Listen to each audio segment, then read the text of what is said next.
Space, the final frontier.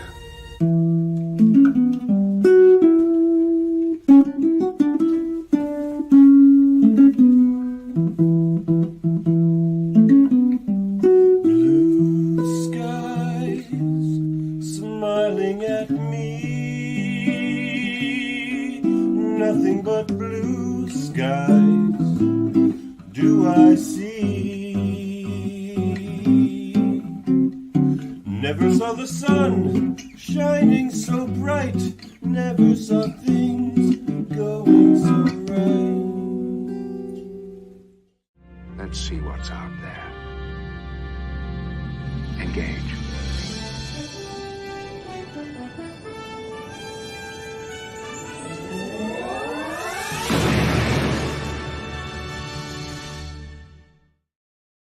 Hello and good evening. Star Trek The Next Generation Season 1, Episode 14, Angel 1 is over, and it has been since 1988. But we're just getting started here in 2024 on this August 20th to break down this episode once again here on Live Long and Podcast, streaming live on Facebook, YouTube, and on Twitch.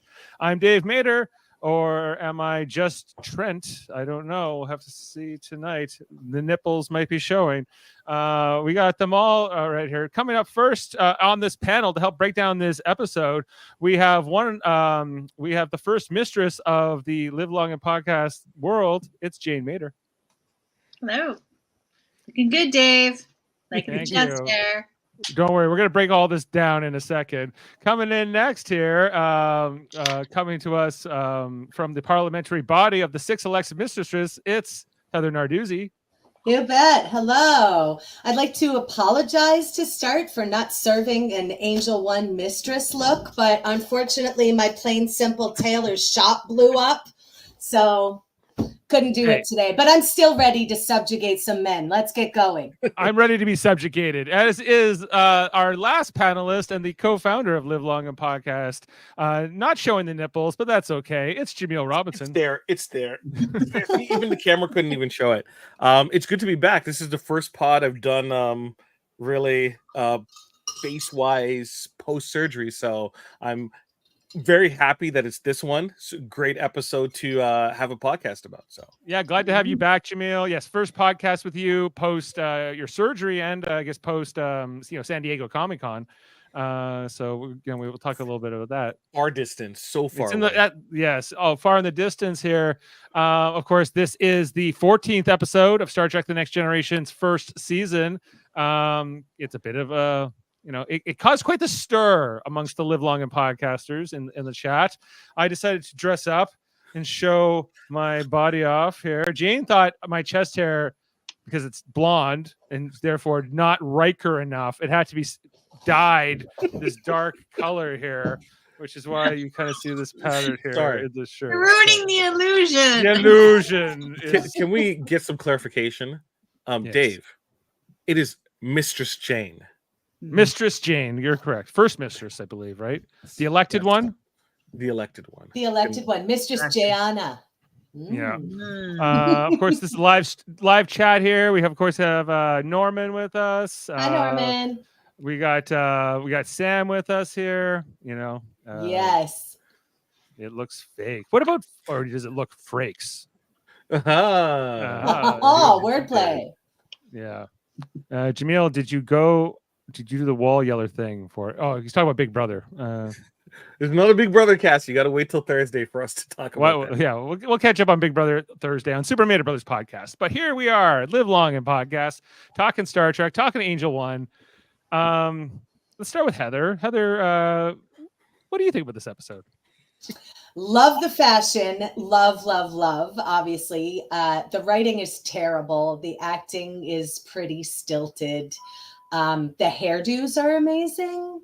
And I think they were going for like sexism, but what if it happened to men? But yes. What they really got was women are mean and bad and cruel for fearing and distrusting men.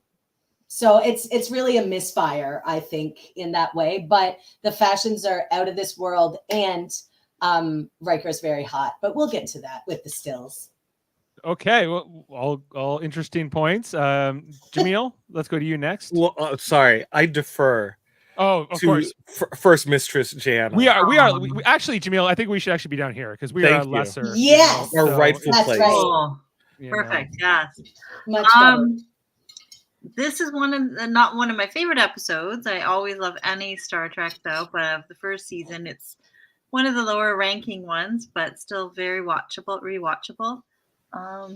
Yeah, enjoyed every minute of it though. Loving every minute of it. Loving every minute of it. Yeah, like I think okay, yes, you're right, Heather, that this episode was an attempt to sort of do a role reversal. What if sexism was done by women instead of men, or fashioned there? Although I guess the key difference with this planet too is that the women on this planet are actually physically stronger and taller and have the advantages on Earth that men have compared. So there's a slight difference in that aspect, but I agree that it doesn't quite work because I just don't think it's believable. I think that some of the decisions that some of these, I think more in particular, we really only see this one character, the elected one, the one that Riker's kind of flirting with for most of the episode. She's really the only speaking character from Angel One, other than I don't know Trent, I guess, that is sort of in with the czar. Mistresses, can I please interrupt Dave? Mm-hmm. Yes. Okay, thank you. No, the second in command to the elected one also did have a minor speaking role, but she was the one married to the rebel, which we didn't necessarily find out until later in the episode. True, but Yes. her name was Ariel, and she got really huffy with Mistress Beata. Beata, that's her name, Beata. Yeah. Yes, but also, isn't that just classic? Like, we're trying to make an episode where women are in charge and women are the majority and women are the leaders, and there are only two women and they both get about 5 lines apiece. And they turn on each other. Does this pass the Bechdel test? That's what I was about to ask. It's worth noting this episode is written by a man. Of course it is. And directed by a man. So take what you will for that. Yeah, so okay, let's just talk about the premise of this episode. In this episode, an away team visits a world dominated by women to search for survivors of a downed freighter, while the crew of the Enterprise suffers from the effects of a debilitating virus. That's a pretty good summary of what occurs here. It's not great, this episode. I think I've seen worse episodes even in this season. I think Code of Honor in particular comes to mind. Lonely Among Us is also kind of a boring episode, and I feel like this is sort of in that category. It's sort of like, well, I guess there could be a planet like this, and I guess these kind of events could happen. I think Riker has a couple moments that he kind of shines in. And outside of that, you're right. It's very 80s. That the guy who's like the leader of the freighter survivors is very MacGyver to me. MacGyver. Yeah. But he's like discount MacGyver. Yes. Right? Yeah. MacGyver from Wish. Wish. So I don't know. It won't take us long to break this episode down. The only other thing I'd say I really like in this episode is Wesley Crusher's skiing outfit or whatever it is. Yeah. Oh, amazing. Yeah. Yeah. So let's get into it. Let's talk about the episode through screenshots. Jaemeel, do you have a point? Well, I didn't get to voice my feelings towards the episode. I thought we had covered your thoughts. No, I deferred, but you did defer. I did ask you, and then you deferred. So I just yes. Okay. Yes, I never came back. You're right. Thank you, Dave. May proceed, mistresses. Yes, please. Thank you. I don't think this episode is necessarily the worst thing ever. It feels like it needs a rewrite and kind of a directional change. First things first. They put Deanna in a kind of a leadership position at first, but then she immediately takes a back seat.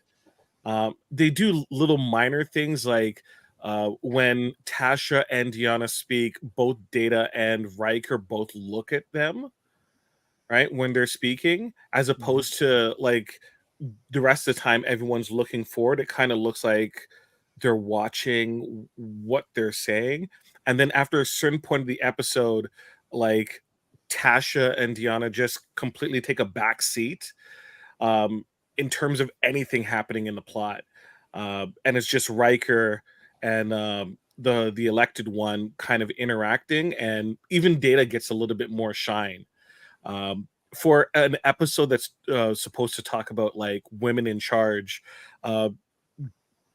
Beverly doesn't get as much shine as she should, because she should have really a hero moment, and there isn't one as well. So it's just a really weird episode that just needs a rewrite or two, kind of a change of perspective maybe, and then it might be worthwhile. Like, I don't think it's the worst thing ever. Like, Code of Honor is just like really bad in general. Like, it was a bad concept. I think this one was a good one. It's just executed very poorly. I agree. Right. The episode was originally intended to be a commentary on apartheid in South Africa using gender role reversal. However, there were problems during filming. Patrick Stewart didn't like it. He thought it was too sexist. And so you kind of end up with this kind of blah product, I think, here. It doesn't really have any kind of, I don't know, like strong points to it, or, it feels very like, oh, I get what they're trying to say with this, this metaphor or this point. It kind of just is. It's just another mission. It just kind of ends up being sort of vanilla, I guess. Let's slow down change. That's basically the answer to the situation. Let's slow down change. Riker, you're much clever. You're very clever. For a man. Does this man speak to me as if I don't know the answer? So. Speaking of, Dave, I'd just like to say that earring is so fetching on you. But I do think you should smile more, both of you. I'm trying. That was a very winning smile, Dave. Thank you. Well done. It's very Trent. Thank you, mistress. All right, let's get into it. All right, so the Enterprise is going along. We get a captain's log, quite a bit of narration here from Picard at the top.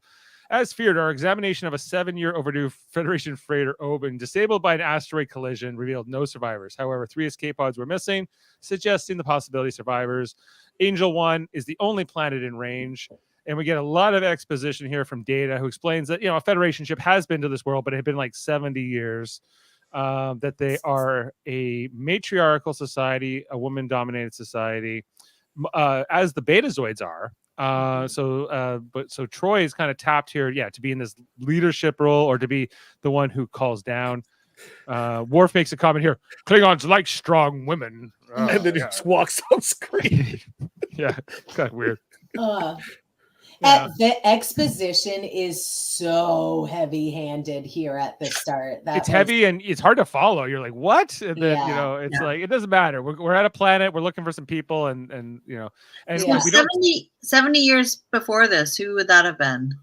They don't name the ship, but it could be many ships. But talking period here, my dates aren't great. Well, 70 years would be roughly in that Rachel Garrett era, and even before that, actually. Okay. It's kind of in that Lost era. There isn't really, like, I guess, like the Enterprise B.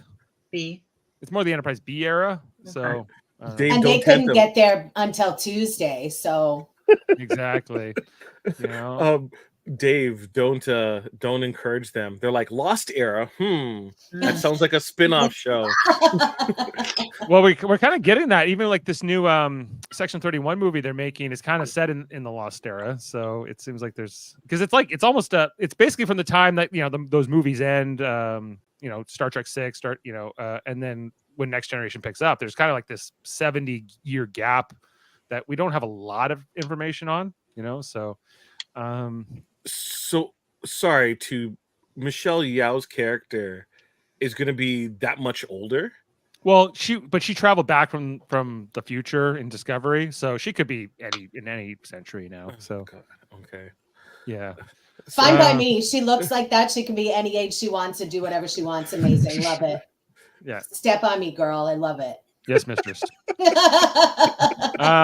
So yeah, and so when they first have this conversation with Angel One at the beginning here, you don't even see them. There's no visual, and they're very standoffish, and they're like, you can come down, but we're not telling you anything. And it's kind of there's a lot of like tension here with the angel. The angel, I don't know what you call people from Angel One and angels. Charlie's Yeah. Angels. Charlie's Angels, maybe Riker's Angels. Oh if- my. yeah. Would they redo this episode and put like the stingers from Charlie's Angels, go doo doo doo doo like during every commercial break? Perhaps. We got the title card, Angel One of the episode. So Riker is going down, bringing this thing, and here's one of my highlights.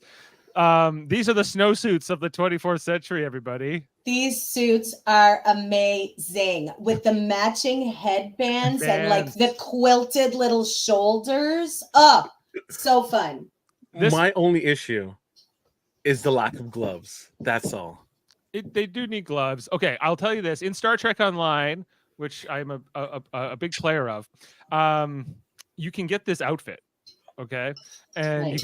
you can buy it. And it looks way better on the women characters I have than the men characters. But I never That's thought sexist, Dave. Maybe on Angel One it looks better on the men. maybe that's just my opinion. But yeah, like I guess I didn't even remember that this is the episode that's from. And yeah, here we go. Yeah, there's something here. There's something. So I don't know. I'm still kind of confused as to how, because isn't Wesley the first one to get sick? Yes, I don't know. How did did the holodeck infect him? I haven't. I don't It's very know. unclear. They smell like the Klingon thing in the hallway or whatever. And so Wesley is the first one infected.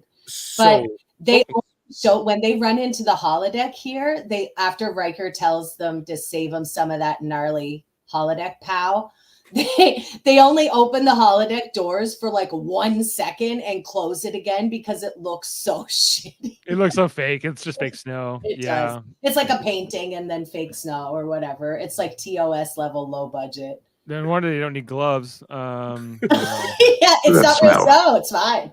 Yeah. So my understanding is Wesley came back from a skiing trip and they were continuing on to play in the holodeck. So the entire skiing trip party who was on that planet got sick, and then Worf and Picard got sick due to the smell, the inhalation of the smell. Oh, That sounds right. I did not catch that. Again, not great writing. Yeah, there's a bunch of like It's the details. fault of the show, not yours, that you did not catch it. Yeah. Yeah, they do And mention like a ski trip, but I didn't realize it was. Yeah, I like, thought real. it was a trip on the holodeck. And then it was again that the snow came out outside the holodeck, and I'm like, okay, I was thinking about, so maybe the holodeck the doors are still open, it can still work outside, through the doors. But the doors closed and Picard's shirt was still wet. And yeah. Well, because you remember in the encounter at Farpoint, Wesley falls in the water, and when he comes out of the holodeck, he's still wet. So it seems like the holodeck may have some kind of replicator stuff in it. So some things are kind of more real than others. Maybe water. Like water. Anyway, so let's get down to the planet. Angel One, it's a beautiful matte painting that will be used for many planets and places in Star Trek The Next Generation. I think this is the first time it's being used in the show, but this will be, I can remember this is from the episode where Picard gets the heart surgery, the one where that makes sense because all those buildings look like hospitals. There's only hospitals in the future. Right. This we're told that this planet has roughly the 20th century level of technology. However, what a surprise. but on the other hand, they've made contact with the Federation 70 years ago, so I don't know if they have space travel or not. But they've heard of the Federation. They know. They have a disintegrator as well. They have a disintegrator. Yeah, I don't see us having that level of technology right now. What, you're telling me you don't have a vase disintegrator in your house to dispose of all your large vases? Watch what we do to this vase. You're next, buddy. So okay, Trent, let's go. Trent, let's talk about Trent. He's like the assistant to the elected one. Is it Beata? Is that her name? Beata. Beata, this is the I guess the elected council of mistresses. There's like 3 who wear like kind of more purple, and the 3 who wear like indigo, and then Beata wears a kind of a combination of those 2 colors. I didn't clock that, Dave. Good eye. Good I know my eye. uniforms. Thank you. Yes. It's very like the way the shape of the outfits, it's giving like Sub-Zero, Scorpion, Mortal Kombat realness in a different color palette, you know? Yeah, it's big shoulders here. Yeah. You know, the pointed shoulders here. And yes, of course, Trent with his outfit here. Yeah, and we see a couple other men here walking around. They wear sandals, and all the women have more like pronounced, you know, shoulders and things like that. And the men have very feathered hair. All the men's hair is very feathery and feminine. Yeah, and most of these men don't have chest hair. Riker seems to be an exception. So that's why he's such a hit on Angel One. Yeah. Fun fact, I read the gentleman who plays Trent also played the genderless android in The Offspring. Oh, Lal before Lal picked. That makes complete sense. Oh, isn't that cool? Yes. Yeah. And then I looked, like, after I read that and looked at Trent, I was like, yeah, that tracks. That's totally Trent. That totally makes sense. But yeah, like I looked at Trent, I'm like, I feel like I know this guy from somewhere, but I don't know what. And other than this episode, I mean, yeah, he's a very short man too, and so he kind of does seem like, you know. Is he short though? How tall is he? I don't know. He's shorter than Riker. That's for sure. He's short. Well, yeah. There's a scene later where you can see them standing together, and he is a little fella for sure. He's I would short. say he's like maybe 5'4", 5'3", maybe. Yeah, that's small for a man, a human man. Not on Angel One. Not an Angel One. Yeah. So there's this whole thing here where they're talking to the council. They won't even admit that the freighter survivors are there at first. There's a lot of standoffishness. Riker is not doing well. He's getting a lot of glares and criticisms here. And she even says to Troy, like, does your man need to be like dealt with here?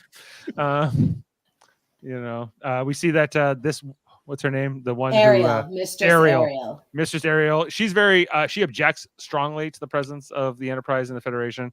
We'll find out she is married to the leader of the rebels, Ramsey, but you know, that's not known yet. And trying to remember the outcome of this particular scene. This is where they're kind of waiting for the answer from the council. So Trent shows them to kind of a green room where they can chill. I just wanted a little nitpick. When they got up from those mats, I was impressed. As I'm getting older, it's getting harder. Jada was the only one that seemed to struggle to get up, or Brent Spiner was. I thought that was a little flaw. Everyone else like got up very easily. Well, I guess yeah, you're right. That's a goof. He needed some WD-40 in his android knees. Yeah. Well, here's Trent next to Denise Crosby, who I don't believe is that tall. But well, I think she's also wearing the boot heel as well. So yeah. Anyway, Denise Crosby's what, 5'8", 5'9"? I don't know offhand, but I'll see her on the cruise, so I'll make sure to go back. I stood next to her in an elevator once, and she was about my height, and I'm 5'6". So okay, give or take. Okay. So then Trent's like 5'4". Then okay. Oh yeah, he's just a little guy, and look at his little leotard. Oh, Trent. Yeah, it's something. The wrappings around the legs, I think, are my the part I find the most curious here. And the belt and the little peplum frill over the cod piece. It's somebody had a fun time designing these costumes. There you go. Tashiar, she scans for listening devices, which the room's not bugged, so that's good. Couldn't they just put a tube that leads to another room, and they just like put a can? They just put a glass against the wall. Very 80s. Yeah. So they know that there's something up here with with Beata and the rest of them, but they're kind of like trying to figure out their next move. Back on the ship, we have Picard and Worf in the turbolift as they're heading to somewhere, I guess, but Picard's talking about, the Romulans are coming, the neutral zone. The Enterprise has to go and deal with these Romulans in case they try to attack. And then just as he's like, we got some serious business to do, he gets hit in the face with a snowball, a fake snowball at that. That's a great That's pull. pretty. Print some good stills, Dave. Yeah, no problem. I made sure to get them. And then Wesley Crusher apparently was the person who threw it. I don't know what happened here. Picard says, no, On the Enterprise, nothing just happens. right. This doesn't. I it don't just know. I hap- feel like a lot of stuff just happens on the Enterprise. like getting sick all of a sudden. For no from a reason. smell. What is that What smell? is that smell? You know, Worf likes it. Quite stimulating, wouldn't you say? No. No, I wouldn't. Yeah. This is another very early in the series scene painting Wesley as an annoying kid. Like Yeah. the poor kid didn't stand a chance. They No. wrote him like this, and he's hitting the captain with snowballs and generally making a nuisance of himself. Of course the character got so much hate. It's lazy. It's terrible. Yeah. Yeah, Mm. you're right. You're absolutely right. Yeah, and Picard is also not impressed, but they can smell this thing. We'll find later on that this disease, I guess he brought back from his ski trip, is transmitted by smell. He says, "I'm a little stuffed up right now. I can't smell anything, Captain." So he's already in the early symptoms as they go around here, spreading the virus. Back on the planet, Data is examining perfume. Speaking of smells, okay, first of all, apparently he doesn't know what the word aphrodisiac means. Exactly. I wrote that down too. Data doesn't know what perfume or aphrodisiacs are. It doesn't sound like fully functional to me, buddy. No, not at all. Exactly. You know, I did think it was a really cute bit of physical comedy, though, when he jumped from spraying himself in the face with the perfume. That was cute. Yeah. Why would they do it? You know, and they have to kind of explain the idea of perfume to him. Then Trent shows up and to say, okay, they're ready to talk to you now. And then he grabs the perfume and he's spritzing it up, and He's got to There we look. go. You got to smell great for Mistress. Oh, yeah. yeah, he's like a little elf man. This guy, you know, He's So- Conan O'Brien, like wanting to size. yeah, he's like a miniature Conan He's O'Brien. Conan. Yeah. He is. Look at his little Conan hair flip. Aw. Just give him a little bit more red in there, and he'd be good. Oh, Trent. Yeah, so we go back to Beata, who is saying, okay, yeah, they are here, but they're a bunch of dissidents and they're trying to destroy our society. Trent And is pissed. Yeah, Trent's not pressed. So Trent is did not. Ariel in the background. They like to put their hands on their hips on this planet a lot. They do. Which, Uh, from body language wise, I think if Trent was a little bit more like he had his hands in front, or maybe his hands behind, it would really kind of showcase like the difference in like even just postures. He has the same posture as Ariel. It's Be more demure. I think they should have taken a little bit more effort.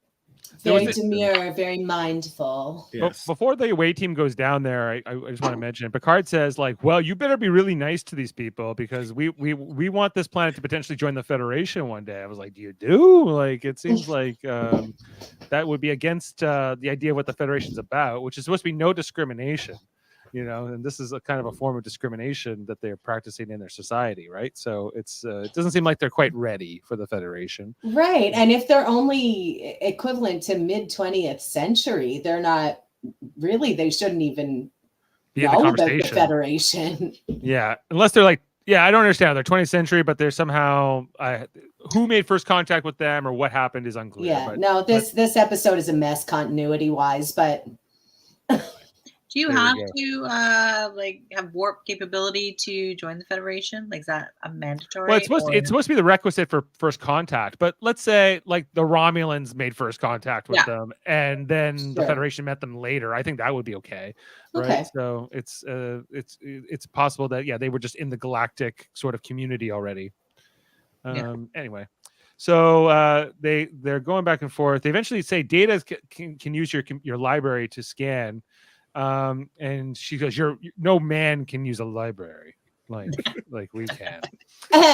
Data says, I'm anatomically male. And legit, she looks at him and down at his crotch like 5 times. in And a she row. says something like, that's interesting. And she like, says, an amusing notion. Maybe then you can show our dum-dums something about this. Get over here, Trent. yeah, exactly. yeah. Back on the ship, the pandemic is in full swing here. Wesley's too sick to even wear his tinfoil anymore. Yeah, he had to get out of the tinfoil. He's back in the 3-color. Mom's taking care of him, but she calls up to Picard, says, "We got this virus on our hands." She's somehow reading what looks like a diagram of circuit boards. I'm not quite sure why. It's a flow chart. Visio. Flow chart for standard operating procedure. Why? This is how you diagnose viruses. She's also like her. I guess her chart, her bed chart is also like physical objects that she kind of shuffles back and forth. When she was basically saying to Mr. LaForge for Lieutenant LaForge at this point, sorry. Yeah. The Romulans are a them problem, not a her problem. She was manipulating those things at that point, which just seemed very weird.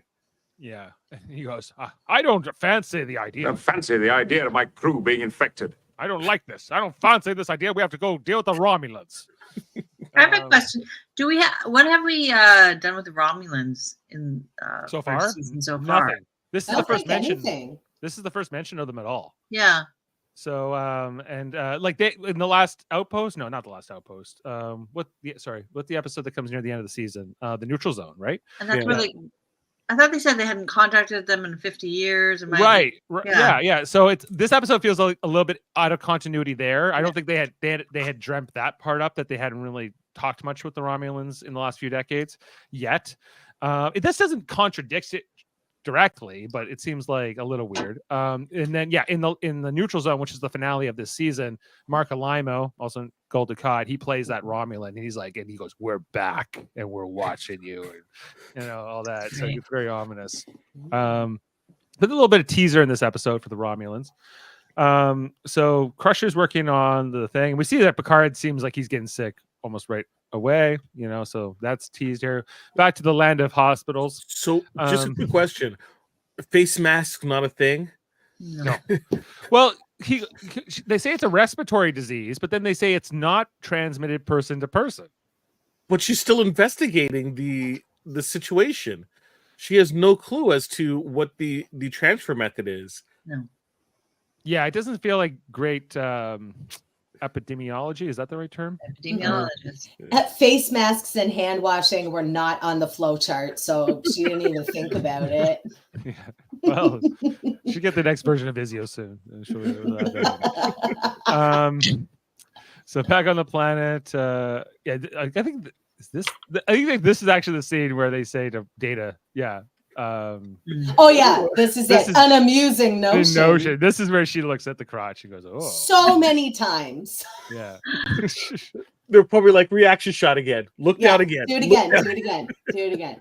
We get a transition back to the ship, but we rarely see this angle on the Enterprise in orbit. Dave, do you like this planet? The planet does look cool though. It looks neat, yeah. Like green. Very green. Even the water is kind of green, So it's kind of. Just the Enterprise looks really not to scale. Yeah, we're further back here, so it's a little different than we're used to. Then here we got Geordi and Worf at their stations. I think Picard calls over from the ready room, and he's kind of like, sounds not right. They kind of give each other a look here, so this to just tease Picard's getting sick. Then we get nighttime hospital land here, and then we go to this is where Riker gets his outfit. I love it. He goes, "Okay, no problem." And I think Tash is like, "You're not going to wear that." He goes, "What is this problem? What is this attitude?" Why, what is this attitude? I wear like traditional indigenous clothing when I go to different meetings and political things. I love this. This is like such an amazing Riker moment for me, where he's like, "I wore this, I wore that, I wore feathers, girls," and like flounces out of the room, right? Yeah, like Troy and Tasha's objections do seem a little weird, but I made that note that it seems really rings false to me that they would be laughing at them for that, as if William T. Riker doesn't hit 10 forward in his spangly bisexual finest every Friday night after Alpha shift with his sizzle chest and big trombone prominently displayed. Yeah, it's not a surprise. No. It feels so like, as especially coming from the Beta Z culture, you're gonna make a comment about that? Seriously, that's where you draw the line, where it's absurd. Like, it's like, Yeah. well, if the offer was to be naked, Deanna should be used to that. Would that not be the clothes is now weird? It just feels weird, especially with what we know later on. This It is does, kind of and like, especially like Deanna, girl, have you seen your mother? Like, yeah, exactly. Spangles are no thing. It didn't ring true to me, but I did really like them cracking up into giggles and like holding on to each other right before they cut the scene. I thought that was a really cute, like, because you see them as working people, and you friends, don't, and yeah. like you don't, when you see that glimpse of friendship, it's cute. I like that. It isn't Right. until like really Deep Space Nine that we really get those type of moments with like Kira and Dax. Up until then, everyone just seems very separated, right? It's Beverly and maybe Picard or Beverly with someone else, not really Beverly and Deanna or Tasha. Don't forget about Beverly and Troy's yoga studio. Sorry, thing. yes. Workout time, doing stretches, fucking the candle ghost. But never, like, it wasn't until Ransom did we actually get a gentleman in those workout clothes. So we missed out all that. Riker should have been wearing it all the time. If he's Ransom and Shax were wearing it, yeah. And Worf doing Makbara in shiny spandex. A+. That would have been great. See, there you go. Back to the ship where Dr. Crusher is kind of examining Picard, who's clearly getting sick, and she's like, "You have an appointment with your bed," and he's like, "I have an appointment with the Romulans. I have to go deal with the Romulans." And then she's like, "You are not able to go here anymore." He's like, "That is not an order." Is that an order, Doctor? Yes. And so he leaves Geordi in command. He goes, "Make sure to make proper log entries." Make the proper ship's log entries. Like, yeah, do your job properly. Yes, sir. Yeah. The Forge in charge of the ship while Dad's sick. Yeah. Make it Got so. real like Chekhov and Sulu vibes in this scene with Geordi and Worf sitting there. Oh, Yeah, wow. like they have a bit more of this chemistry, especially in this episode. Like Geordi and Worf's friendship of those two characters specifically, more pronounced in this episode than any other episode I can think of, really. Because Geordi's more Data's best friend, and whatever. But this is they haven't really established that yet, so there's still kind of more fluidity in these relationships. I love. Also, Sorry, go ahead, sorry? mistress. No, go ahead, mistress. Thank you.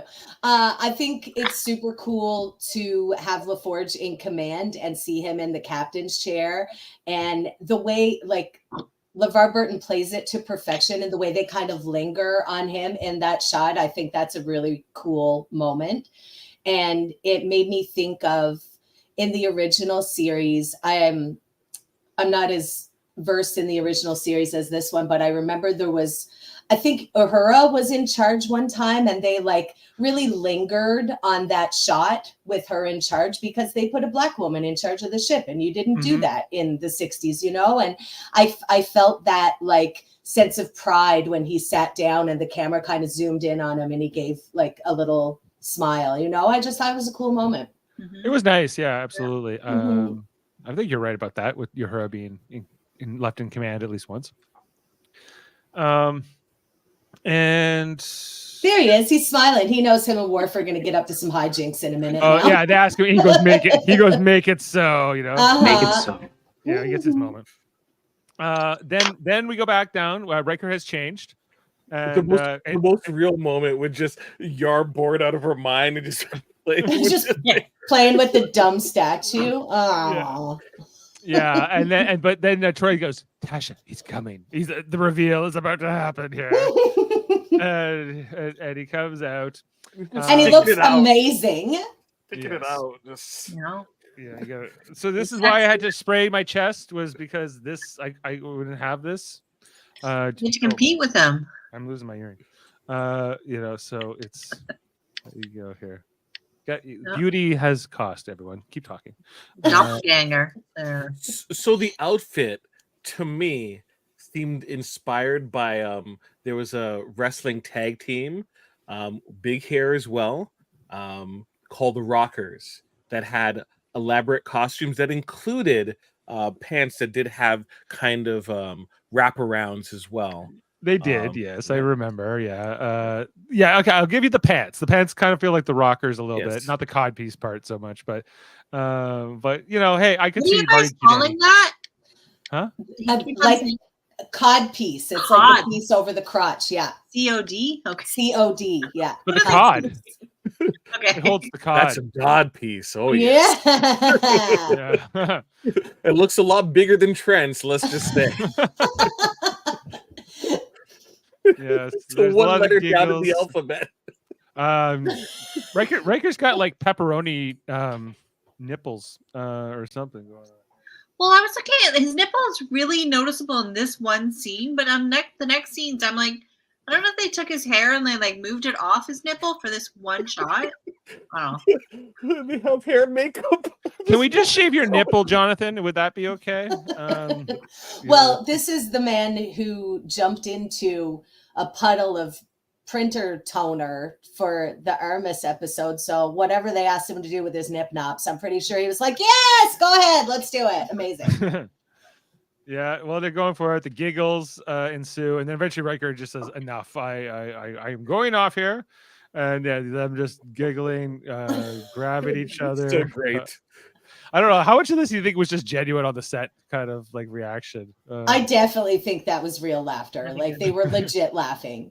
Yeah. I think with this episode, because of how the perception was with the cast in terms of how things were changed, I think in this case the bloopers actually became part of the show, where you see a lot more of the human moments, like, you know, the little looks that LaForge and Worf have, and what we see with Deanna and Tasha Yar. We don't typically see that in a lot of the regular episodes, so I think the fault of the episode has become the gain of this episode as well. I really like that reading. I think they were like, all right, we made a stinker. Let's put some jokes in. There you go. So in the editing room. Riker is presented to Mistress Beata. Mistress Beata can't wait to have Riker's diplomatic relations all over her. Yes. Diplomatic immunity Mhm. is in full swing here. Of course, Ariel is also present for this meeting, and she's giving Riker a lot of sass. You know, he's like, "What's up with you?" You know, and she's like, I don't know, like he's literally confused by the whole thing. She's so like aggressive with him. He's like, okay, you know, whatever. So then, then we get more of this Beata. Oh yeah, so because he's like, I have to go look for the freighter people, and he's like, can't you get your people to do that? You know, and so he calls Tasha, and he gives Tasha the assignment to go track down those. Well, Riker deals with the diplomatic stuff here. I think that was good as a commander there. Bad decision. You think that was a bad decision? Well, I think going to jeopardy and bailed on the team he has more important things to do. for sex. No, for he's trying to bring them into the Federation, Jane. He's a diplomat. Yeah, he's the first officer. Tasha can handle it, and Data for that matter, and Troy. Yeah, so they get beamed to wherever the location is. I guess it's not that far away because it seems like they captured them. Obviously, Ariel went to go warn them. So wherever they went, it has to be close enough that Ariel, who just left that room, is able to get there too around the same amount of time. But you know, they come in here and then they meet up with Ramsey, who says he's been expecting them. Discount MacGyver, Kmart Discount MacGyver. And what did they do? They found this jacket at a thrift store and hot glued some like car floor Carpet? mats or something to the Yeah. edge of it. I don't know. It's rough. MacGyver looks Brake terrible. pads. Brake Yeah, it looks pads, yes. Yeah, it's not great. So, but we have to go back to the Enterprise. A lot of flip flops here. Yeah. So we see here, Picard. I'm sorry, he's getting really sick. We got Worf sneezing. Klingon Here, over their mouth. The caption says Klingon sneeze. Klingon. Give us a Klingon sneeze, Michael. Yeah. And they put a ton of echo and reverb on it. Do you have an audio clip of the sneeze? I do. Yeah, there's reverb on that. Rah, rah. Yeah, I'm getting sick, he says. Geordi says, Getting sick. half the ship knows it now. So, so Geordi has, I don't know. I can't remember the all substance of this conversation between Picard and LaForge, but because it's boring and dumb. Mostly. And this is where LaForge sends Worf to sickbay. He's losing like his crew here. I think this is where Geordi gets called to engineering to do something. Yeah. And then Worf goes, you're kind of needed here, man. Like somebody else can figure that out in engineering. It's not like you're the chief engineer. Yeah. And there's kind of a nice moment here with Worf and Geordi, I think, where he's like, thanks for the advice, man. He's like, you're welcome. I'm going to bed. All right. Remember me. Yeah. Klingon sneeze. Okay, back to Discount MacGyver. Wearing his sandals and I don't know, some kind of silver jumpsuit and this jacket, and I don't know what the hell's going on with this costume, but it's a mess. It's a hot mess. Oh yeah, because he has the platinum emblem, like his wings, I guess, because he's the pilot from the freighter. And so yeah, he's like, apparently they spent 5 months in an escape pod just to get to the planet. It was really rough, but once they arrived, he kind of explains that they figured out that the men have no rights, no votes here, it's wrong. And they started kind of rising up, and some of the other people of the planet who felt the same way kind of formed this alliance. And all 14 of them. All 14 of it. It's a big movement, really. Right. And he says, what do you think you're saving me from? And we also find out that he can't be forcibly removed because he's not a Starfleet officer. His ship was not a Starfleet ship, so therefore the rules don't apply. This made me very angry. Twice Data had to open his mouth in front of people where he should have just like, Commander, can we talk? He's like, no, you can't tell him what to do. We have no jurisdiction on them. I'm like, shut up, Data. We're trying to solve Data. Which is fine, but why did they promise the Beata and them at the beginning? Like, we guarantee you we'll be able to take them off this planet. They just assumed they'd want to go home. Why would you assume that? Like, you don't know. You don't know anything about what's going on here, right? Over deliver and always under promise. That's what you should always. Yeah, they over promised and under delivered here, and I get why Beata's annoyed with them. Data will be in the same situation with these Shellyak soon enough too. Same kind of scenario. So let's talk more about Beata and Riker having their time. Beata has changed into something a little less formal, less little more comfortable brocade sack. It is kind of a sack, isn't it? It is. R.I.P. my boner. Good God, girl, get a grip. It's like a sack dress. Okay, Mistress Heather, right? I'm once again, what is the concept of this society? Because the thought process should be when they're in their former gear, it kind of presents like this show of strength and force with the shoulders and the stance that they're wearing in the clothing, the very solid colors, right? To this, exactly what you mentioned, a burlap sack doesn't really emphasize anything at all, right? It once again, they're just like, we need to get her into a dress. What do we have? Oh, look, there's some curtains we just pull down and just wrap around like a toga. It makes, like, once again, they're failing in terms of you're supposed to build a society, right? And they had one idea which seemed very like, as you were mentioning, the Mortal Kombat kind of Shoto samurai type of outfits, and then they just get lazy with this part. half I would have measured. liked to see like that motif, but skimpier and sexier, you know? And they're usually really good with telling a story with costumes. And I 100% agree with you that this costume is very much like, what kind of fabric can we slap on her that's kind of in the color scheme we were using?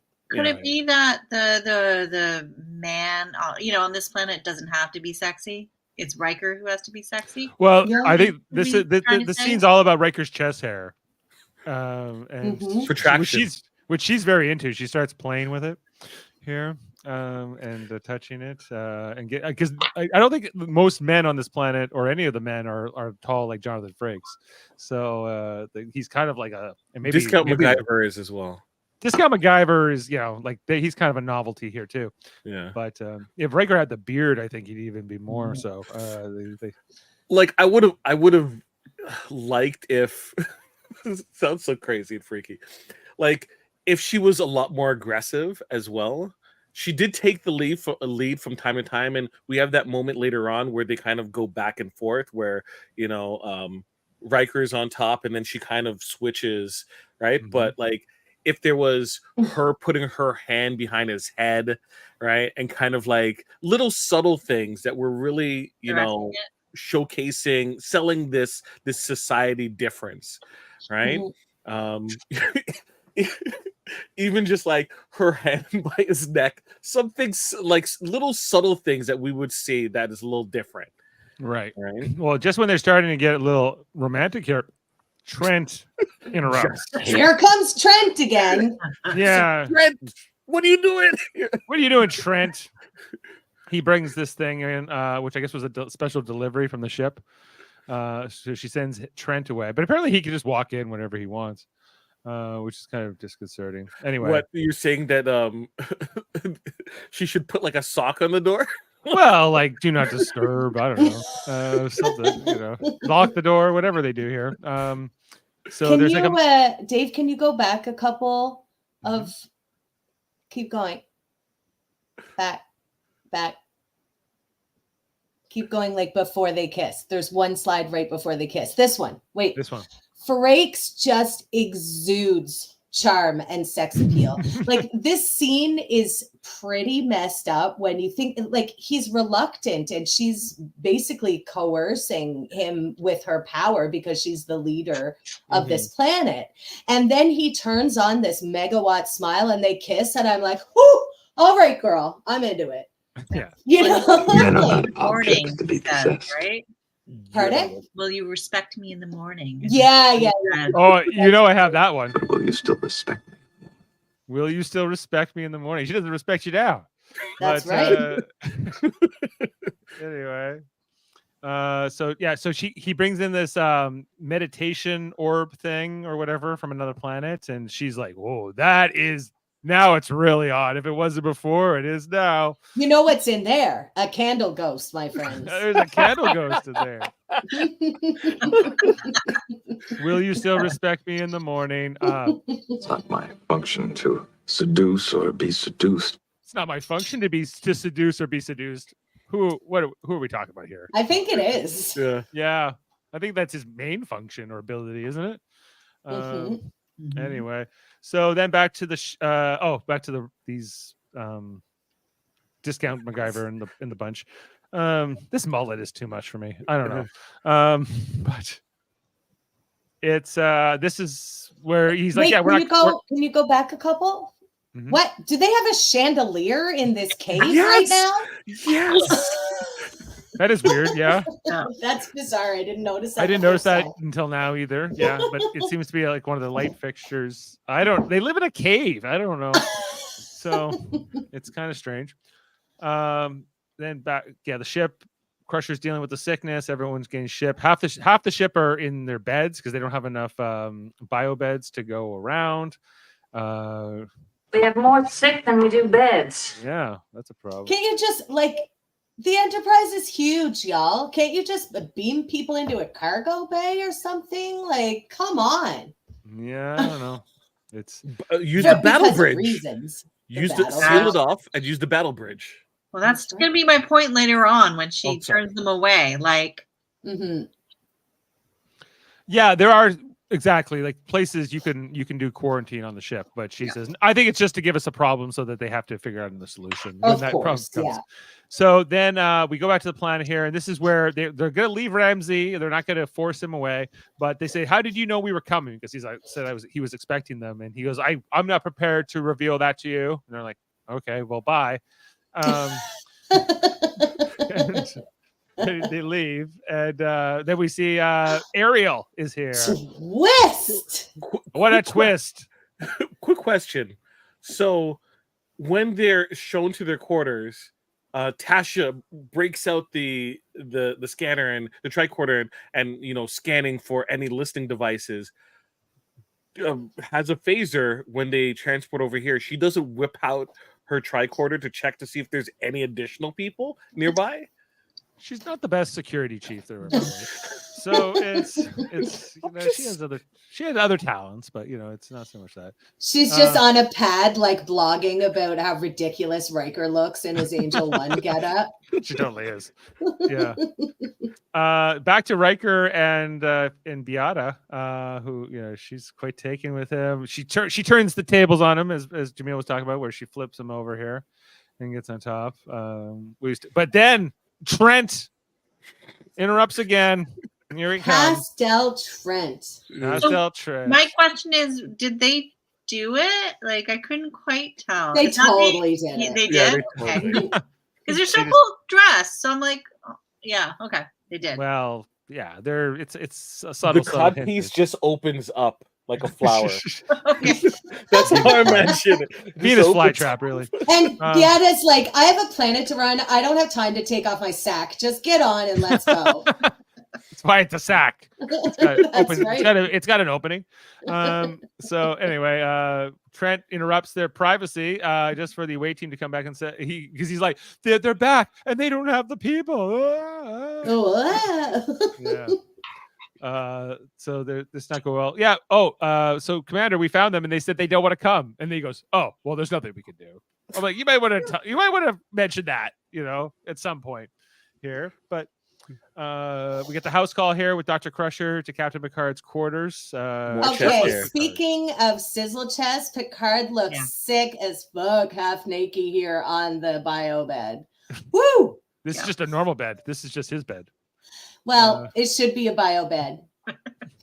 He's sick, can't you tell? Yeah, he knows how to act sick. Dr. Crusher brings him a special concoction. It looks horrible. Tastes worse. But it's absolutely guaranteed to make you feel better. Her Aunt Adele's tea. Thank Aunt Adele. Honey. He does not like it, but then they start talking about the smells, and this is where she gets the epiphany that the disease is transmitted by smell. He's like, I smelled it when your son threw a snowball at my face, and it was quite uncomfortable. And then Worf was smelling this. She goes, that's it. Okay, bye. And he's like, you're dismissed, doctor. All right. She was about to get out the Vicks Vapo Rub, and then that made her think of the smell. Back to the planet. So a little conference here with the away team.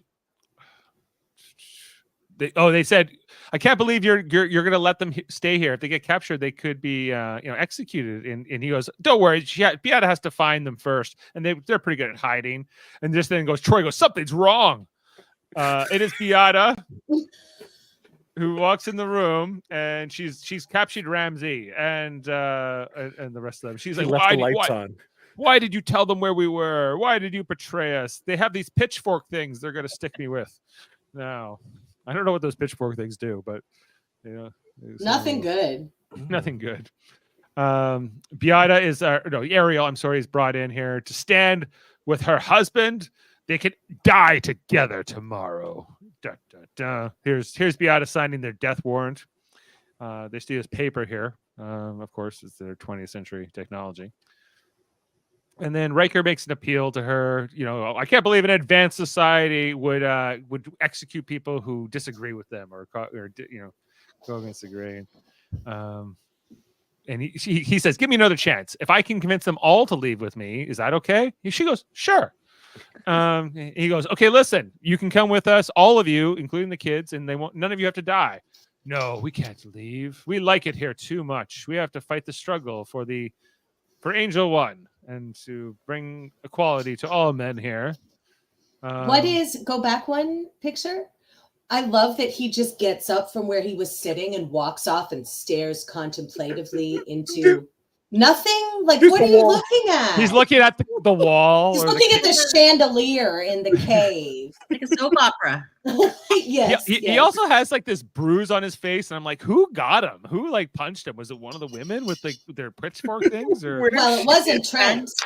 yeah, And then he goes, "It's nothing. I ran into a doorknob." yeah. Oh, Trent's not even no. tall enough to land that punch. So Come on. bad. Mm-mm. It was definitely one of the pitchfork things. He got a pitchfork to the Yeah. face. Sure. And then he's coming along with him here, and he's like, "We're gonna have to take you out of here whether you like it or not." And Data goes, "You can't do that. That's a violation of the Prime Directive, Commander," etc., etc. And he goes, "I know that, Data, but I'd rather face a court-martial than send these people to execution," which I think is kind of a noble gesture here by Riker as a character. It shows that he's got some self-sacrifice. And He's not just a beautiful, pretty face. He's got character as well. That's right. He goes, "Dr. Crusher, beam us all up," because Dr. Crusher's the only one running the ship anymore. And she goes, "I can't do it. No one can beam up while this disease is going on. Everyone's too sick." Even though the Enterprise, you're right, is huge. And you think that the biofilter in the transporter could take this thing out, but whatever. No. So they can't leave the planet yet. Or So they need to duplicate whatever Beverly has because she is amazingly resilient to this virus. yeah, she holds out for a long time before she starts showing symptoms. So there's this whole thing with the Romulans they have to get to. So because Data won't be affected by the disease, or probably won't be affected by the disease, according to Dr. Crusher, he's sent up to kind of take the Enterprise to the neutral zone. And he's gonna run the ship by himself and fight the Romulans by himself? Like, I don't know, but anyway, But he has to walk off to a side wall to be transported up because the transporter the can't other walk one, on. the steering wall. So he has to go to the transporting wall. yeah. Like, do men on this planet have to wear sandals? Is that some kind of a thing? Obligatory, yes. It's so the women can see their sexy feet. Yeah, it's our toes show. Is that what's going on? Yeah, I don't know. Chests and toes are the most prized body Nips and parts. toes. Nips and toes. A little ankle charms would have been a nice touch. Oh That's my. right. Or toe rings. Toe rings. Yeah. Or rings. This was still the 80s. They hadn't thought about that stuff. I guess that existed, but not. Well, it did. It did. Anyway, so the next morning, Trent shows up to say, "You can come watch the execution or the moral purification or whatever." Moral imperative. Yeah, the moral imperative. And they said, "We don't want to watch people get executed and die." And then Data calls and says, "Why aren't you gone yet, Data?" He goes, "You told me to leave until there was no time left. And I calculated the amount of time I could stay until we have to go to the neutral zone. And so you have 48 minutes left. Actually, now 47. 47, sir. Maybe the first 47 reference." I love it. Nice. But so like are the Romulans on a schedule or why? I didn't get why there was a certain amount of time. I mean, obviously I know for story purposes. But They're what's saying the reason? You're right. It doesn't make sense because if the Romulans attack now, they won't get there in time. There's no way. But no, the Romulans are like, if we're gonna attack, it's gonna be at 7:00 tomorrow. they must But have we a might date. not. They must have a date. So yeah, anyway, he says, "Thank you, Data, for following my orders so perfectly." So he says, "Actually, we'd be honored to watch the moral imperative." Okay, so I don't get this at all. So they weren't gonna make the speech to plead for them until they found out the Data was still there? Like they weren't even gonna try? Like to go and plead their case? They were like, oh, Data's still here, so we'll go try and save them. I guess we'll That's try. What That's just a good happened? point. That's a good point. Yeah, that doesn't make any sense either. Yeah, they could have tried before. They could have tried before, even if Data wasn't there for 8:47 minutes. Look at this gal with the pitchfork on the right. She is pissed. She is definitely the one who hit him in the face with the Oh, pitchfork. and she'll do it again. She's like, I'll give you another one. Shut that yap. Yeah, don't you look at me like that again, or you're getting it across the face. She's going here, and then we get to see the execution device with the crystal ball. Why is it a crystal ball on a female planet? And why is Trent the executioner of all people? Yeah, it feels like it should be that lady with the pitchfork. Trent is a delicate flower. You're right. Give Pitchfork Lady the crystal ball and start vaporizing vases post haste. I guess Trent looks. He's got to move here with the hand. Very magical, yeah. Yeah, it goes down here, and I'm pretty sure that crystal ball was sold through the Franklin Mint. have you ever wanted to incinerate a vase? This is how it goes. It basically like gets digitized, like Captain Power and the Soldiers of the Future style. Is this how Superhuman Samurai Cyber Squad first got introduced, or is this where it went to the future? Yeah, it looks like two big pieces of big Lego that they're using. It does, and I'm glad to see it in a still because it's also like the pink parts on the L shape, 100% glitter foam from the dollar store hot glued on there. Very true, very true. So then, is this where Riker gives his speech about martyrs? If you kill them, you'll just make them martyrs, and martyrs can't be silenced. Martyrs cannot be silenced. And they're like, we'll have to consider your words. A recess. And this is all within this 47-minute time frame. So that Data had given previously, right? This is all happening pretty quickly, within an hour. Wait, didn't she go to send him to his death and then said the recess? Well, is this? Yeah, no, because Riker makes the plea, and then she seems to like hear it, but then they're gonna kill Ramsey here, and then Ariel speaks up, and then just when Ariel says something, and just when just says her name, I think she just says Beata, yeah, and just when Trent's about to do it, she grabs his wrist here, and says this, and then it takes a minute for her to kind of hear Riker's words, I guess, or to think about it, I guess, after Ariel said it. And Trent the Merciless is sorely disappointed. Yeah, I was ready. Vaporize anyone today. I was gonna totally kill this guy. It's like, Pitchfork gets all the fun. Yeah, he's too tall. I need to eliminate him. I always thought it was weird that Ramsey felt the need to like put his hands on both sides of it. Because the vase doesn't have hands for one thing, and doesn't seem to be a requirement of this device. But anyway. We'll have to go here. We got a time jump here. Data then talks to Crusher. Crusher's found the cure just in the nick of time, everybody. So a bingo. A bingo. It's a bingo. Is that a game? It's also a way of saying you've made a discovery, Data. Then Beata comes back. I guess it was a quick 10-minute discussion. And they said, well, we've talked and we're going to not kill you. Yay! What a relief here. Instead, we're going to exile you to the most inhospitable part of our planet. Okay, well, I guess that's better. I wrote, Mistress Beata and the legislature vote against throwing the buys into the murder booth, instead ruling to exile them to Siberia or whatever.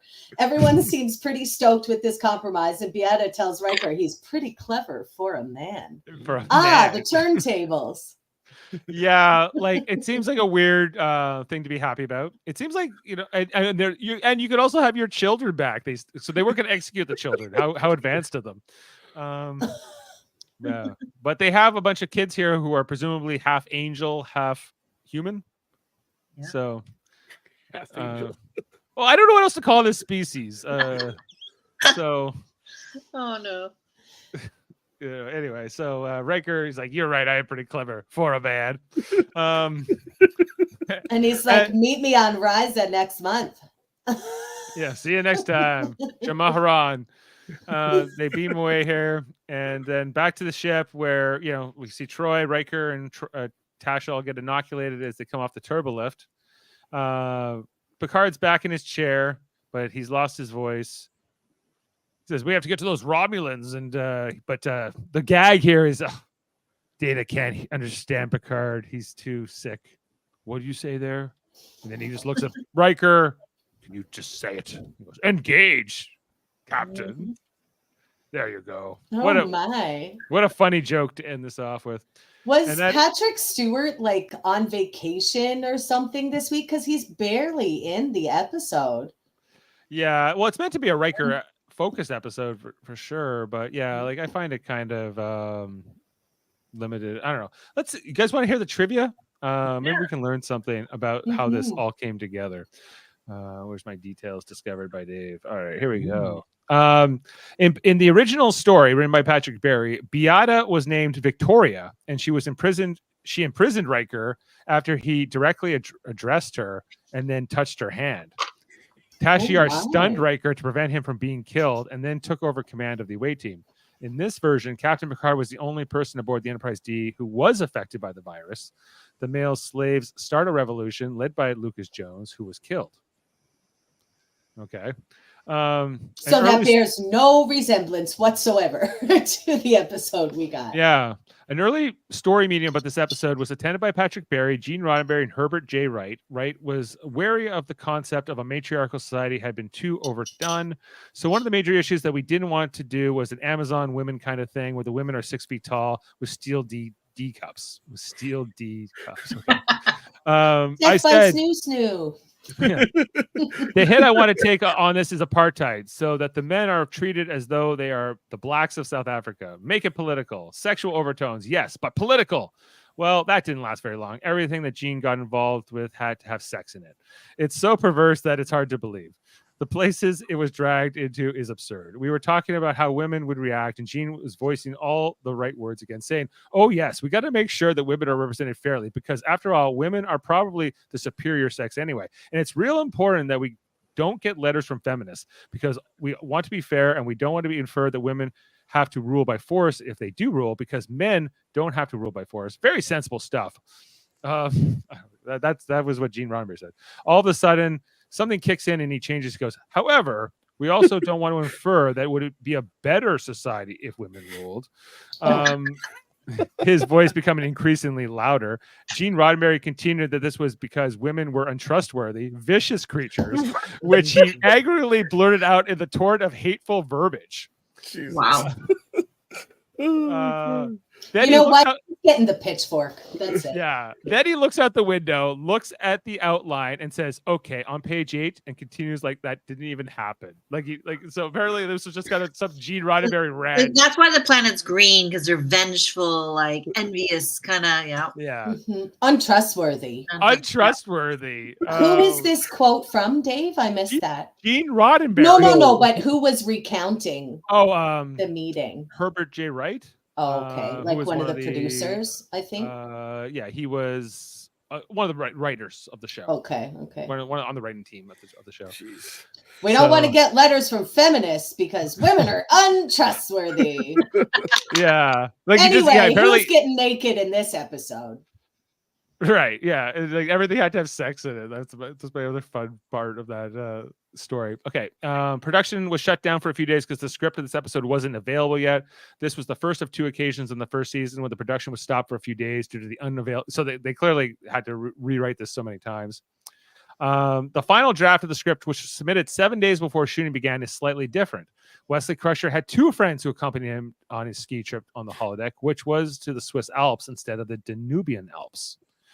I guess they figured they could make the Danubian Alps look like whatever, and the Swiss Alps would actually have to look good like the Swiss Alps. Yeah. Right. Swiss people would know.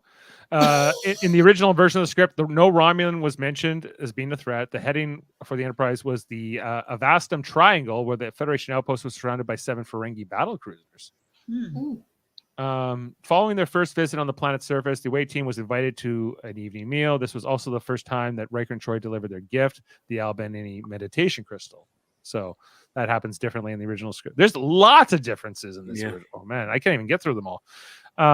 Mistress Ariel, who previously helped Ramsey escape, brought a communicator to the away team, which when the away team prepared to beam them aboard, including Ramsey, Ariel told them that she was expecting Ramsey's child. After discussion about the prime directive of the away team, assisted Ariel and Ramsey in their escape and paid a visit to Beata, who got furious and threw Albany, who threw the meditation crystal at the away team, but failed because Troy, Tash, and Riker already been back aboard the D. So she was going to throw it at them, and they were going to sucker, we're already beaming away. That it just breaks. Okay. This was Leonard John Crowfoot's first Star Trek appearance. He later appeared. Oh, that was the guy who played Trent. He played in the Offspring. He was like, of course, Lal before Lal selected a gender appearance, and was also in the Voyager episode Virtuoso. This episode was the first for recurring background actor David Ayam, who was notably featured as Ensign Wright during the first 3 seasons of the season. The matte painting on the surface of Angel One was reused many times, as we talked about. It's used in Samaritan Snare. It's used in the 4th-season episode First Contact. It's used in the episode The Mind's Eye. It's used in this Deep Space Nine first-season episode Dax. With some changes here and there, like where they recolor it. It's also used in the Voyager first-season episode Ex Post Facto. So many hospital episodes. So many places. The silver box in which Riker keeps the Albanini meditation crystal later housed Miles O'Brien's pet Lacosa tarantula, Christina, in the episode Realm of Fear. The pen that Mistress Beata used to sign the death sentence popped up again as a pen again in the episode Resistance. So they stole the pen? They stole that pen. No, I like that pen. It can write upside down. And so it's from space. Yes. And what else? The white lamps in various sizes, helix-shaped statues, and round wall decorations appeared in several episodes. Yeah, like in the cave there. A flower-shaped wall decoration, presumably the Angel One logo, is seen in several scenes. Oh, I didn't notice that at all. You didn't notice just above the bed? I didn't realize it was meant to be a logo or something. I was looking at what was in the bed, not what was above the bed. And I could keep going here, guys, but I know we've been on for an hour. So the episode first we'll stop with this one. The episode marks the first mention of the Romulans in the Next Generation. At the end of the episode, the Enterprise heads off to the Romulan neutral zone. However, apparently no confrontation actually ensued, since the encounter with the Romulans in the episode The Neutral Zone is described as the first encounter since 2311. So there you go. All right, with all that, with all those details and information shared, let's get to our ratings and put this on here. Just give me 10 seconds to hide and unhide. So in the meantime, Ariel, I was trying to think of who could the main characters be stand-ins for. So for Ariel, who was played by Patricia McPherson, I was getting Adriana Barbeau vibes. She was in she was in Grease, the original Broadway performance. She was in Swamp Thing, Carnival. I think she was also in Avocado Women. I always get this one wrong. Avocado Women and the Avocado Women and the Avocado Women. No, it's hold on, I'm gonna find it. Women. Cannibal Women and the Avocado Jungle of Death. Very classic movie. It's a great title. Yes. And then the mistress, the exalted one, she was giving me Cynthia Rothrock vibes as well. Right. The action star. Yes. Yeah. So it's the hair. It's like that. It's the hair. It's the hair. And the pose that it just seemed like she was kind of like in like a fighting stance a lot of the time. That's what I kept on imprinting on the show.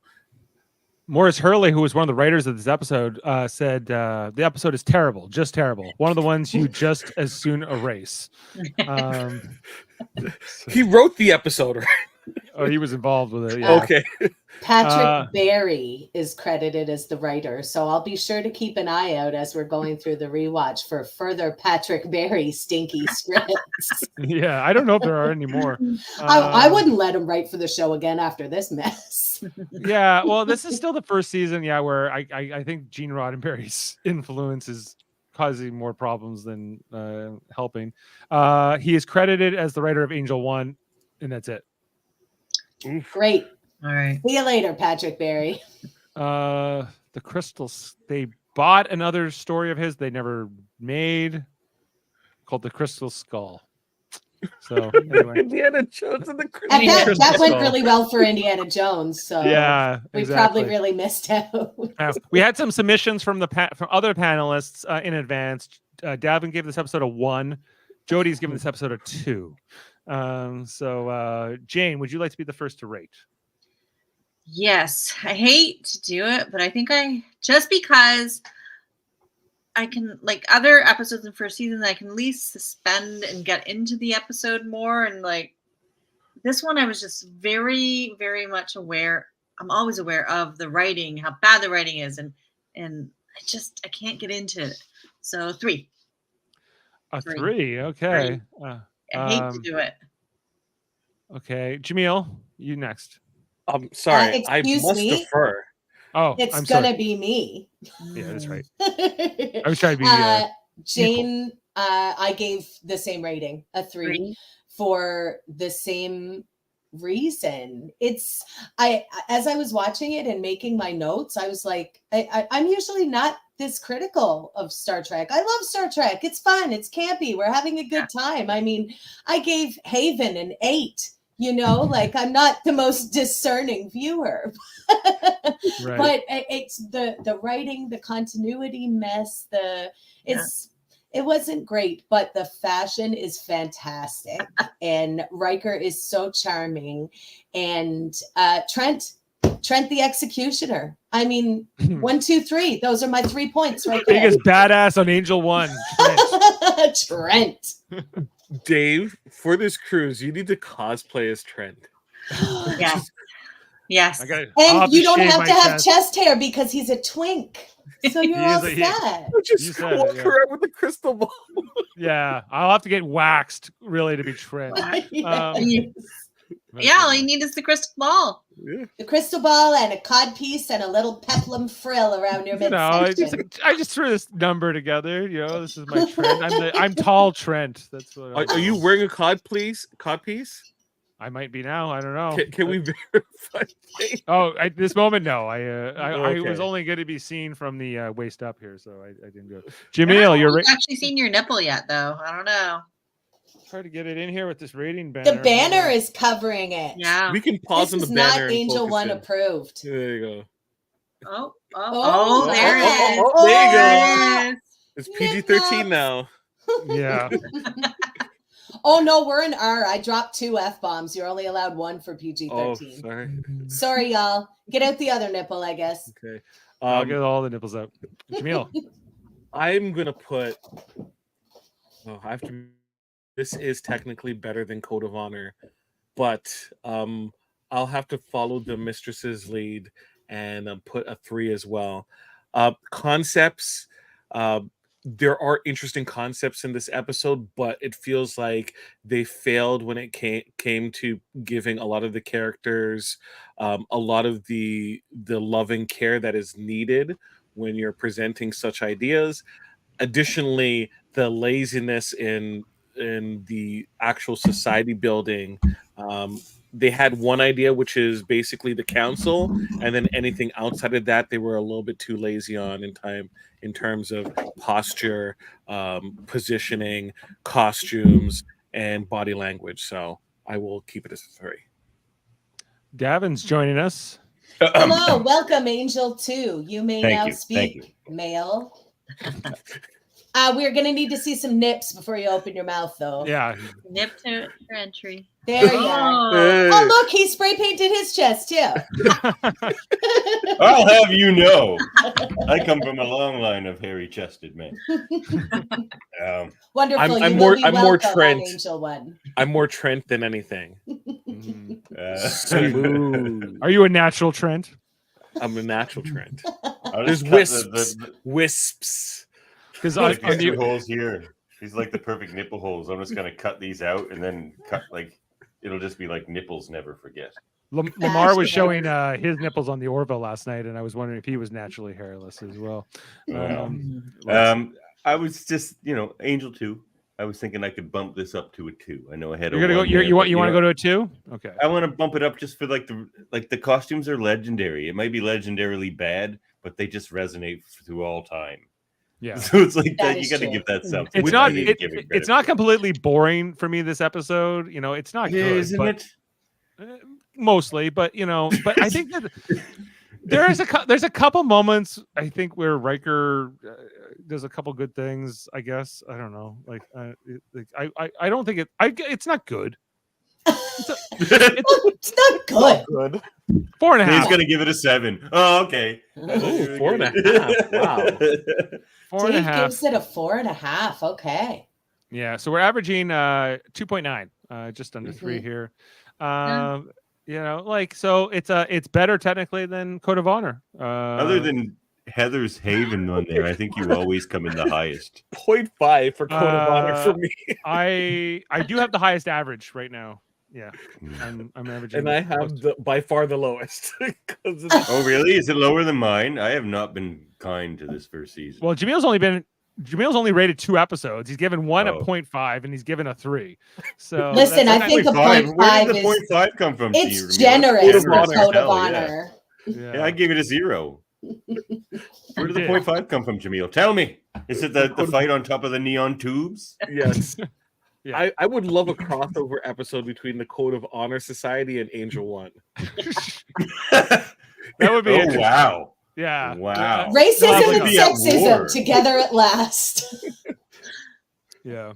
Well, when we talked about Code of Honor, we were like, I know that like the costumes are kind of passe, but the episode's technically has nothing to do with black people at all or being racist at all. There's no black people in this episode except on the ship.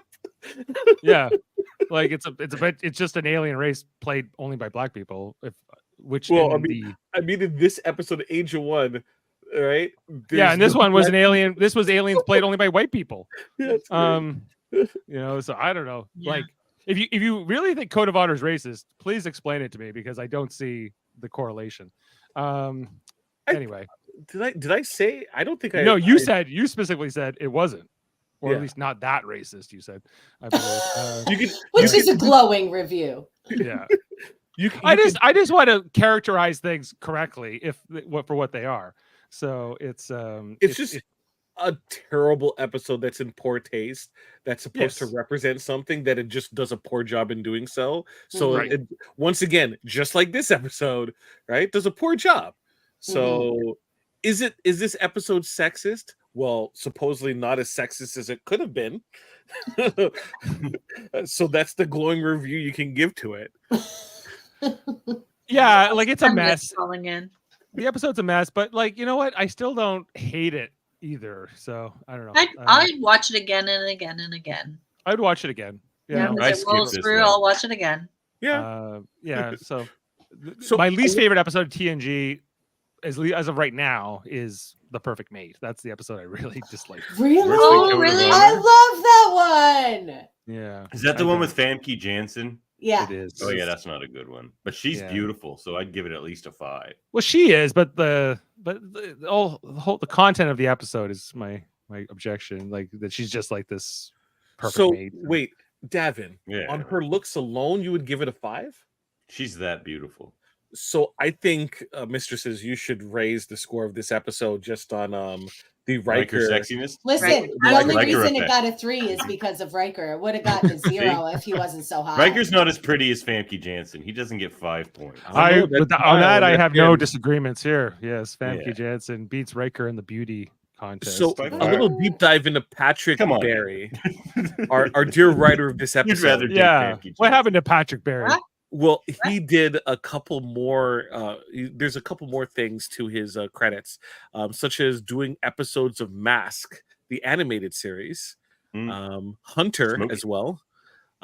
He did the television series War of the Worlds. He did 3 episodes, as well as.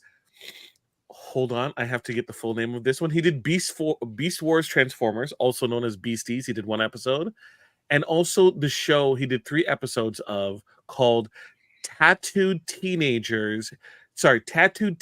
Alien Fighters from Beverly Hills. Oh my. Patrick's That's the really putting 90-ish, his writing whatever. skills to good use Like, there. aren't you the guy who wrote Angel 1? That's why he only Yeah. did 1 episode of Transformers or whatever, they were like, oh, it's the Angel One guy. Shut it down. Mm-mm. Right. Well, somehow amazingly, we found an hour and a half worth of talking here about an episode we all kind of dislike in some form of another. Well, it's more fun to talk about the dumb episodes. Yes, that's why we picked them all. Yeah, Jaemeel cherry picked them all. Just to look ahead to our next episode. Our next episode is 11001.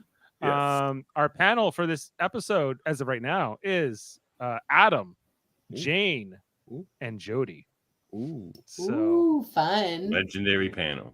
Yeah, coming yeah, at us. And a cool episode. We get Minuet, who recurs more than once. Yeah, the binars and all those things. So that will be our next one. The computer gets the whole overhaul. And this one would have been better before the big goodbye. That's right.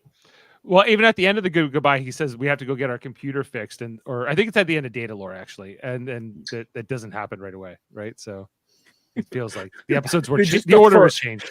The first, like, postpone the update for a couple more episodes, please. You just see a button on the side. Of no one remembers what we said. Anyway, they're probably right. Okay, well, with all that said, we're going to sign off here for tonight. Thanks for being with us here on Live Long and Podcast. If you're stuck with us this long, good job. You must have a lot to think and say about Angel One, and we're glad to have you with us. Make sure to like, subscribe, check out all our great content here on the Live Long and Podcast team. We got different podcasts coming at you different times. We got debates and trivias over in the science division. Of course, the little cuters doing their long format a podcast, doing the interviews and everything else. Our operations division looking to bring back Star Trek Radio Theater in the fall here, and of course our command division, which covers all the TV episodes and movies and things like that, like this here tonight. If you didn't know, every Monday night bosses us around. Yeah, well, it's commanders. Commander. We've covered lots of different shows here. Like every Monday night, we're talking about the Orville. Just finished up the first. Orville. Then Star Trek Prodigy. We talked about earlier on. Still not airing in Canada.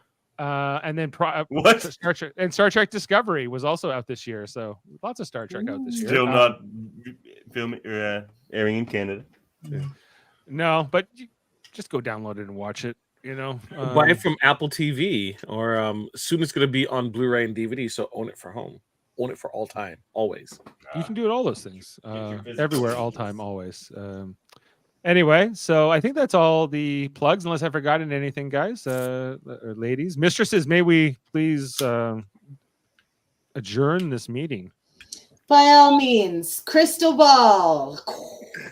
Yes. Here it goes. Okay. And we'll play you out on a quote. Live long and podcast, cheers to everybody. You, mistresses. Yeah, see you next time. It's not my function to seduce or be seduced, but will you still respect me? I don't know. We'll see you next time. I can't. Beam up some Star Trek content with Live Long and Podcast. Tune in to X-Rated, the X-Men animated review show. Artistic interviews with graphic histories. A roundtable movie discussion with Hey, did you see this one? And movie reviews with Hold Up, a movie podcast. And while you're at it, spin a few records with Eamon on Track. Watch us duke it out on trivial debates. And let's chat about TV with the Super Mater Brothers. It's all here on the United Federation of Podcasts.